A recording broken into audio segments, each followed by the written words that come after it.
అవుతుంది అది. Right you have to understand. Right ఒకసారి డాక్టర్ ఫణిరాజ్ కుమార్ గారి దగ్గరికి వెళ్దాం.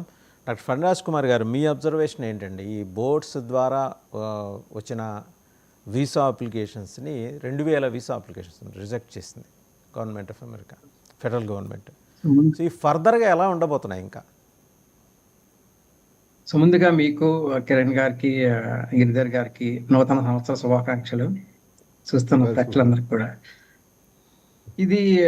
ఇది this is not a new అండి. లాస్ట్ ఇయర్ 2 years బ్యాక్ కూడా ఇట్లాగే చాలా చాలా ఇలా బాట్స్ ద్వారా అంటే ఏజెంట్స్ ద్వారా వచ్చింది. అంటే బాట్స్ అనే వర్డ్ ఎక్కువ అలా బయటకు, అప్పుడు ఏజెంట్స్ ద్వారా చేసినవన్నీ రిజెక్ట్ చేశారు ఒక 2 years బ్యాక్ కూడా. కాకపోతే ఇప్పుడు అది వెలుగులోకి వచ్చింది. ఇప్పుడు ట్రంప్ వచ్చిన తర్వాత that he is particular on each and every system అనమాట, టు ఫాలో ది రూల్స్. కొత్త రూల్ ఏం పెట్టలేదు ఆయన, just to follow the rules. దీనివల్ల చాలా మంచిగా ఉందండి, చెడు కంటే కూడా it is lot of good things. ఇప్పుడు ఆ బాట్స్ ఉపయోగించడం వల్ల ప్రతి ఒక్కళ్ళు కూడా అసలు వాళ్ళకి వీసా అవసరం ఉన్న అవసరం లేకపోతే చాలా మంది మనవాళ్ళు అప్లై చేస్తారు, ముందు వీసా తీసి పెట్టుకుందాం అనేసి, తర్వాత వెళ్ళొచ్చు ఎందుకంటే 10 yearsకి ఇస్తాడు వాడు visiting visa, so will take later అనేసి. ఎవరైతే ఇప్పుడు ఈ రోజు వెళ్దాం అనుకుంటున్నారో ఏదో టూరిజం కానీ ఫ్యామిలీ అడ్జెంట్స్ కానీ వాళ్ళకి ఇబ్బంది అయిపోతుంది. వాళ్ళు they have to go to the through agents అయిపోతుంది అనమాట, ఎందుకంటే వాళ్ళకి మామూలు స్లాట్స్ దొరకట్లేదు కాబట్టి. సో అది ఆటోమేటిక్ గానే అది మన లాగిన్ యూజర్ లాగిన్ అది లాగిన్ అయిపోతుంది, అది చెక్ చేస్తూ ఉంటుంది. నా మిడ్-నైట్ ఇక్కడ ఎప్పుడు ఓపెన్ చేస్తారో టైం స్లాట్ ఏదో ఉంటుంది మనకి, అంటే మన టైం ఇండియా టైం ప్రకారం మార్నింగ్ 3 o'clock అనుకుంటా. అప్పుడు సడన్ గా దాన్ని పికప్ చేస్తూ ఉంటుంది. అది అక్కడ సిస్టమ్. అది ఇప్పుడు దాన్ని పట్టుకున్నారు, దాన్ని అయిపోతుంది అది. ఇట్లాగ ఇంత ముందు కూడా అండి ఇక్కడ ఇది మన వాళ్ళు చాలా అబ్యూజ్ చేస్తారు సిస్టమ్ని, అంటే easy way how to get the fast the things అనమాట. ఇప్పుడు ఇండియన్ కంపెనీస్ ఉన్నాయనుకోండి, ఇప్పుడు మా శాలరీలో కూడా లోయెస్ట్ ఇస్తారు, స్లాబ్ ఉంటుంది, లోయెస్ట్ టు హైయెస్ట్ ఫర్ ఇది పర్టికులర్ యూజర్ జాబ్ కోడ్కి. మన వాళ్ళు ఎప్పుడు లోయెస్ట్ ఇస్తారు మనకి.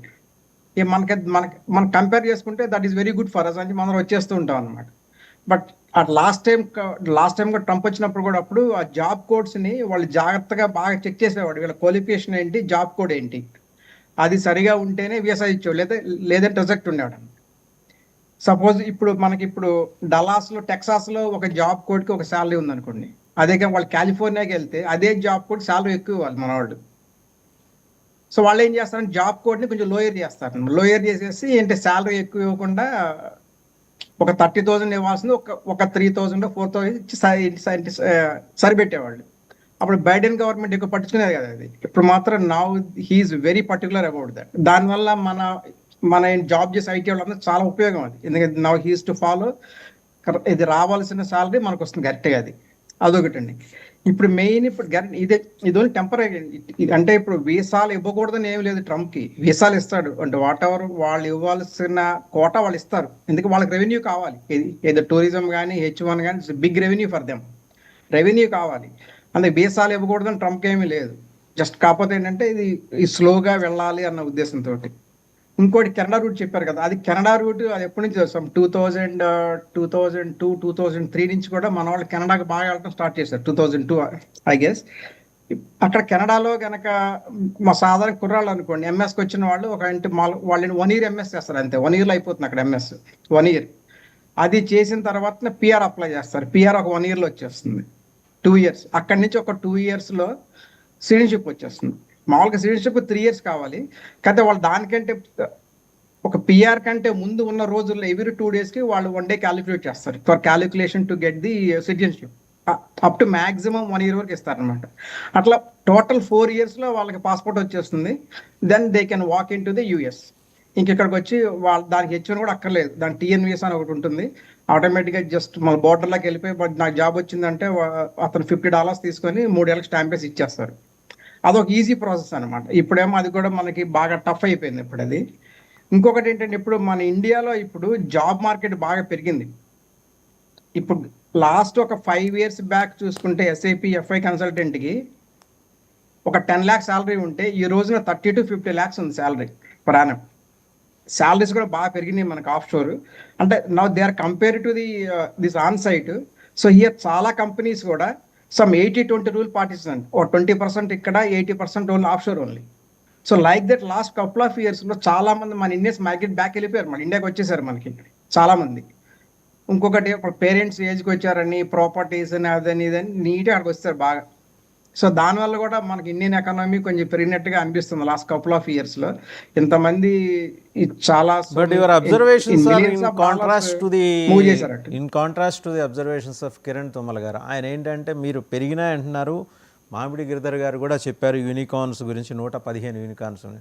బట్ స్టిల్ జీడిపి అంతే ఉంది, అంతకన్నా తక్కువ ఉందని కూడా కిరణ్ తుమ్మల గారు, ఎందుకంటే ఆయన లెక్కలతో సహా వస్తారు, ఆయనతో చిక్కే అది. ఎస్ జీడిపి అంటే just through out India, just talking about IT market అండి. ఐటీ మార్కెట్ మాత్రం బాగా పెరిగింది లాస్ట్ కపుల్ ఆఫ్ ఇయర్స్ చూసుకుంటే. ఎవరి ఇయర్ పెరుగుతూ వస్తుంది. లాస్ట్ 2 years ఇంకా బాగా పెరిగింది. మన వాళ్ళు చాలా మైగ్రేట్ అయ్యారు అక్కడికి. ఒకటి చాలా మనీ పంప్ చేశారు అక్కడ ఇండియాకి.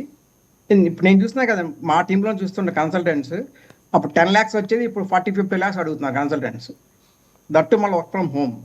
సో రేట్స్ బాగా అక్కడ లైఫ్ స్టైల్స్ అయితే కానీ బాగా బాగా ఇంప్రూవ్ అయినాయి. రైట్ కిరణ్ గారు is about to say something. Right వస్తాను కిరణ్ గారు వస్తాను. ఒక మాట మీరు ఇంతకుముందు చెప్పిన దాని మీద గిరిధర్ గారు ఏమంటారు చూద్దాం. ఎందుకంటే యూనికార్న్స్ $1 billion దాటితే యూనికార్న్ 115. బట్ స్టిల్ అంటే వారు చెప్పేది ఏంటంటే, కిరణ్ తుమ్మల గారు చెప్పేది అంటే జీడిపిలో పెద్ద పెరుగుదల లేదు, ఇన్ఫ్యాక్ట్ ఎంతో కొంత తరుగుదలే ఉంది, మనం పెద్దగా ప్రాస్పర్ కాలేదు అనేది కిరణ్ తుమ్మల గారి అభిప్రాయం. ఏమంటారు సార్ మీరు? అఫ్కోర్స్ ఆయన చాలా సెలెక్టివ్ గా స్టాటిస్టిక్స్ వాడుకున్నారు. ఆయన చెప్పేది మ్యానుఫ్యాక్చరింగ్ గురించి మాట్లాడుతున్నారు. 14% నుంచి 12% పడింది అని మ్యానుఫ్యాక్చరింగ్ మాత్రమే ఫోకస్ పెట్టారు. కానీ ఈ స్టార్టప్లు కానీ ఈ యూనికార్న్స్ కానీ మోస్ట్లీ సర్వీస్ సెక్టర్ లో ఉంటాయి. ఇందాక అందుకనే మనం ఫణిరాజ్ కుమార్ గారు చెప్పింది నేను ఏకీభవిస్తాను. సాఫ్ట్వేర్ కంపెనీలు కావచ్చు లేదా సర్వీస్ ఇండస్ట్రీ కావచ్చు గణనీయంగా పెరిగింది. ఇవన్నీ కూడాను యూనికార్న్స్ కానీ ఇవన్నీ కూడా సర్వీస్ సెక్టర్లో ఎక్కువ వచ్చింది. సో మనకు మేక్ ఇన్ ఇండియా ఫ్లాప్ అయింది అని ఎలా ఆయన నిర్ణయించారో నాకు అర్థం కాదు. కానీ ఏదైనా కూడా ఫ్లాప్ అయ్యింది అంటే కానీ దానికి ఏదో ఆనవాళ్ళు చూపించాలి. ఇప్పుడు మనకి ఒక్క యాపిల్ ఐఫోన్ ఇప్పుడు లేటెస్ట్ వర్షన్స్ కానీ వాళ్ళ చైనా నుంచి భారతదేశం షిఫ్ట్ చేయడం చూసామంటే that it self proves that ఇక్కడ ఎలా తయారవుతున్నాయి. ఇప్పుడు సఫ్రాన్ అన్నది ఒక ఇంజిన్ ఉంది, అది వాళ్ళు మనం భారతదేశం కొనుక్కోవట్లేదు, మనం జీఈ నుంచి కొంటున్నాం ప్రస్తుతం. కానీ సఫ్రాన్ హ్యాస్ డిసైడెడ్ భారతదేశంలో మ్యానుఫ్యాక్చరింగ్ యూనిట్ పెట్టదలుచుకున్నారు. మన ఎయిర్ ఫోర్స్ కానీ లేదా మన ఏవియేషన్ ఇండస్ట్రీ కానీ అది కొనకపోయినా కానీ కూడా భారతదేశంలో ఉన్నటువంటి స్టార్టప్ నుంచి వాళ్ళు మొత్తం ప్రపంచంలో సప్లై చేయడానికి సిద్ధంగా ఉన్నారు. సో దానికి ఆల్రెడీ వాళ్ళు ల్యాండ్ అక్వైర్ చేస్తున్నారు, ప్రొడ్యూస్ చేస్తున్నారు. మనకు ఇక్కడ మనకు హైదరాబాద్ శివారుల్లో మనకు టాటా ఏవియేషన్ వాళ్ళు చాలా కంపెనీలకు బోయింగ్ కి వీళ్ళకి అందరూ కూడా వాళ్ళ ఫ్యూసలాజ్ తయారు చేస్తున్నారు. ఇక్కడ మేక్ ఇన్ ఇండియానే కదా, అది మన కంపెనీ కాదు, బోయింగ్ ఎవరిదో, కానీ ఇక్కడ తయారై వెళ్తున్నాయి. ఈ రోజు మీరు అమెరికాలో ఉన్నటువంటి ఇంపోర్ట్స్ చూసారంటే భారతదేశం నుంచి ఏం ఇంపోర్ట్ చేసుకుంటున్నారంటే జెమ్స్ అండ్ జ్యువెలర్స్ ఉంటాయి, అవి సూరత్ లాంటి ప్లేస్ లో ప్రాసెస్ అయినా వెళ్తున్నాయి. రెండవది మనం చూస్తే కనుక డిఫెన్స్, తర్వాత డిఫెన్స్ అలైడ్ ఇండస్ట్రీకి సంబంధించినటువంటి కాంపోనెంట్స్ ఇక్కడ తయారై వెళ్తున్నాయి. ఫైనల్ గా F-35 కావచ్చు, F-16 కావచ్చు, లేదా పెద్ద పెద్ద వాళ్ళకు ఉన్నటువంటి బాంబర్స్, మన అపాచే, చినాక్స్ లాంటివి కావచ్చు, ఇవన్నీ ఒక ఎత్తు అయితే వాటిలో ఉన్నటువంటి కాంపోనెంట్స్ లో కూడా భారతీయ కాంపోనెంట్ సిగ్నిఫికెంట్ గా పెరిగాయి. కమ్యూనికేషన్ సిస్టమ్ దీంట్లో కానీ లేకపోతే మనకు ఈ యొక్క సాఫ్ట్వేర్ కి సంబంధించింది కానీ వీటిలో అంతా కూడా మనం ఒక స్థాయికి వచ్చాము. ఎస్ అఫ్ కోర్స్ అమెరికాతో కాంపీట్ చేస్తే కనుక మనం చాలా వెనకాల ఉన్నాము. బహుశా చైనా కూడా మనకంటే చాలా అడ్వాన్స్డ్ గా ఉన్నది. కానీ గతంలో ఉన్న పరిస్థితి నుంచి ఇప్పుడు చాలా మెరుగుపడ్డాం. మనకంటే పైన ఉన్న వాళ్ళతో కంపేర్ చేసుకోవడం ఎప్పుడు మంచిదే నేను కాదన్ను. కాకపోతే మనం ఎక్కడ ఉండే వాళ్ళం ఎక్కడికి వచ్చాము. 10-11వ స్థానంలో ఉన్నటువంటి ఎకానమీ ఈ రోజు మనం 5వ స్థానంకి వచ్చాము. ఈ సంవత్సరం 2025లో మనం 4వ స్థానానికి వెళ్ళబోతున్నాము. మనం జపాన్ వదిలేసి ముందుకు వెళ్ళబోతున్నాం. 2027లో జర్మనీ కూడా మనం వెనక్కి తోసేసి ముందుకు వెళ్ళబోతున్నాం. అంటే ఈ ఎకానమీ పెరుగుతోంది, కానీ ఇండస్ట్రీ ఏం పని చేయట్లేదు, మేక్ ఇన్ ఇండియా ఏం పని చేయట్లేదు, అయినా ఎకానమీ పెరుగుతుంది అంటే మరి దాన్ని ఎలా సమర్థించాలో మనకు అర్థం కాదు. కాబట్టి ఇది మనం ఇవన్నీ కూడాను ఒక స్ట్రైట్ జాకెటెడ్ ఆన్సర్స్ అని ఉండవు. అవి కొన్ని సెక్టర్స్ పెరుగుతున్నాము, కొన్ని సెక్టర్స్ మనకు షార్టేజెస్ ఉన్నాయి. ఫర్ ఇన్స్టెన్స్ మనకు ఈ రోజు బ్రహ్మోస్ మిసైల్ ఏదైతే ఉందో గతంలో అన్ని రష్యా నుంచి తీసుకొచ్చి మనం ఇక్కడ అసెంబ్లీ చేసుకున్నాము. ఈ రోజు రమారామి 80% భారతదేశంలో తయారు చేస్తుంది. దాని మెటలర్జీ కావచ్చు, దాని కేసింగ్స్ కావచ్చు, దాంట్లో ఉన్న ఫ్యూసలాజ్ లో దాంట్లో పెట్టే ఫ్యూయల్ కావచ్చు, దాని సక్షన్ డక్ట్స్ లో ఉన్నటువంటి టెక్నాలజీ కావచ్చు, చాలా అబ్జర్వ్ చేశాము. కాబట్టి మనం గత 10-15 సంవత్సరాల్లో డిఆర్డిఓ చేసినటువంటి ఆవిష్కరణని చూస్తే మనకు అర్థమవుతుంది మనం ఎంత మేక్ ఇన్ ఇండియా చేయగలుగుతున్నాం. కొన్ని కొలాబరేషన్ తో చేస్తున్నాం, కొన్ని మనమే చేస్తున్నాం. మన బెంగళూరు జరిగినటువంటి ఏరో ఎక్స్పో 2025 మనం చూసామంటే అద్భుతమైనటువంటి ఆవిష్కరణలు వచ్చినాయి అక్కడ. ఇన్ఫాక్ట్ నేను నేషనల్ స్టాప్ లో డిఫెన్స్ రౌండప్ లో అవి కంప్లీట్ గా ప్రతి వారం కూడా కవర్ చేస్తున్నాను. సో మనం గతంలో ఉన్నటువంటి పరిస్థితి లేదు మనకు.